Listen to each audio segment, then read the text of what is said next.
In Pakistan, inflation peaked at over 38% in 2023. In the United States, it hit 9.1% in 2022, the highest in 40 years. In Turkey, it crossed 85%. In Argentina, it went above 200%. Every time this happens, governments say the same things. They blame supply chains. They blame oil prices. They blame the pandemic. They blame the war. But here's what they almost never tell you. Inflation does not hurt everyone equally. Some people lose. Some people, very specific people, quietly win. Today we are going to break down exactly how inflation works, what actually causes it, who benefits from it, and why governments sometimes have very little incentive to stop it. This is not a conspiracy theory. Every single claim I make today is backed by mainstream economics, including research published by the U.S. Federal Reserve itself. Most people think inflation simply means prices go up. That is correct, but it misses the deeper point. Inflation is a measure of how fast the purchasing power of money is declining. When inflation is 10%, a product that cost $100 last year costs $110 this year. Your money buys less. The currency itself has become less valuable. There are three main causes of inflation, and understanding them matters because the cause determines who benefits. Demand pull inflation happens when too much money chases too few goods. When an economy overheats, consumers spending heavily, businesses investing aggressively, prices get bid upward. Cost push inflation happens when the cost of production rises and businesses pass it on to consumers. Rising oil prices are the most common driver when energy gets expensive.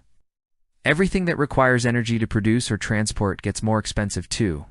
The 1973 oil shock is the textbook example. Monetary inflation happens when a government or central bank increases the money supply faster than the economy grows. More money circulating for the same amount of goods, each unit of money buys less. This is what happened in Zimbabwe, Venezuela, and Weimar, Germany in their most extreme forms. In reality, most inflation episodes involve a combination of all three.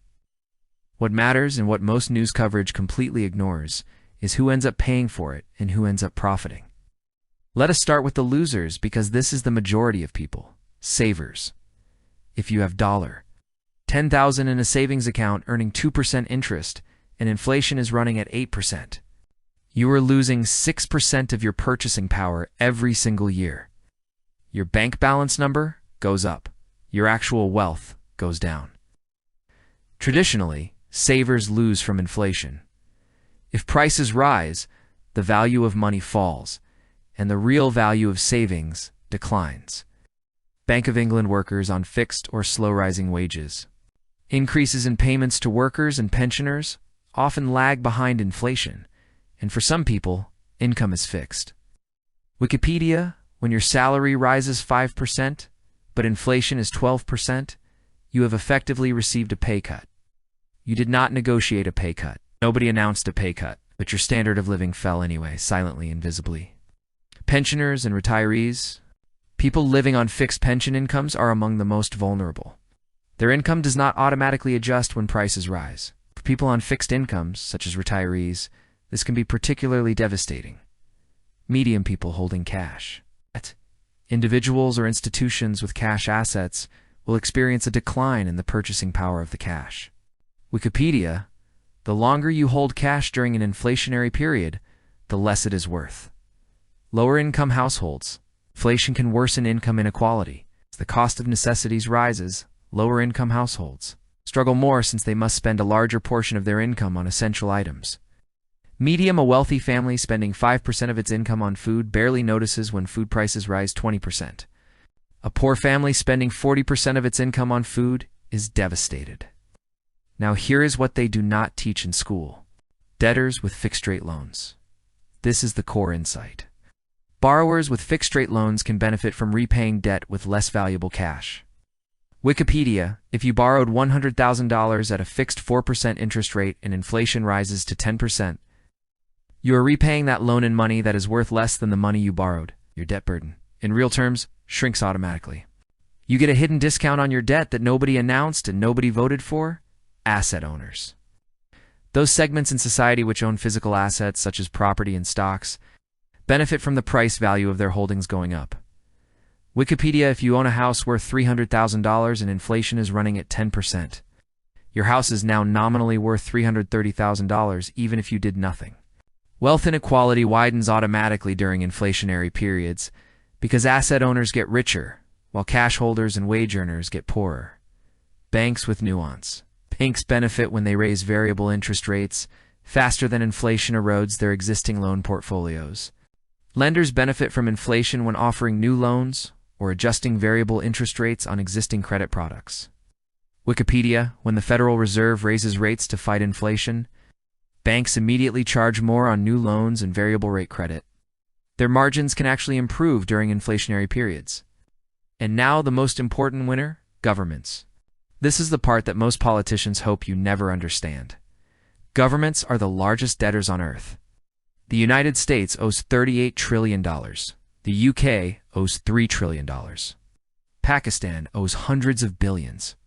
All of this debt was borrowed in nominal terms, meaning the government owes a fixed number of currency units, not a fixed amount of real purchasing power.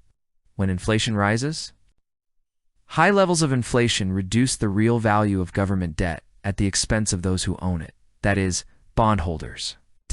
Given that government debt is paid for by current and future tax revenue, a reduction in its real value is likely to benefit current taxpayers and even future taxpayers. Science Direct: let us make this concrete. Suppose a government borrows $1 trillion by selling bonds at 2% interest. Investors buy those bonds expecting inflation to stay low. Now suppose inflation unexpectedly jumps to 10%. The government still only has to pay back $1 trillion.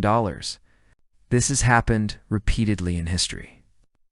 Unexpected inflation from the oil price shock helped reduce government debt burdens in various countries, including the US. Bank of England Britain reduced its post-World War II debt, which stood at 250% of GDP, not primarily through aggressive repayment, but through decades of moderate inflation that quietly eroded the real value of that debt. There is a second way governments benefit. Higher inflation increases nominal tax revenues. If prices are higher, the government will collect more VAT, workers pay more income tax. Bank of England: when your salary rises from $50,000 to $55,000 to keep pace with inflation, you may cross into a higher tax bracket, even though your real purchasing power has not increased at all. The government collects more tax from you without ever announcing a tax increase. Economists call this bracket creep. Politicians love it because it is invisible. There is a third mechanism, seigniorage: the benefit governments receive from issuing fiat money.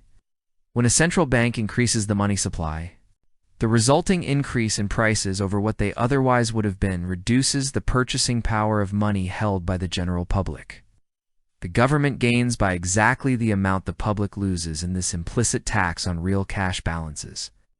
Everything everywhere. This is why economists sometimes call inflation a hidden tax. It transfers wealth from ordinary people, savers, workers, pensioners, to debtors and asset owners. And the biggest debtor of all, in every country, is the government. Let us bring this home with an example your audience knows personally.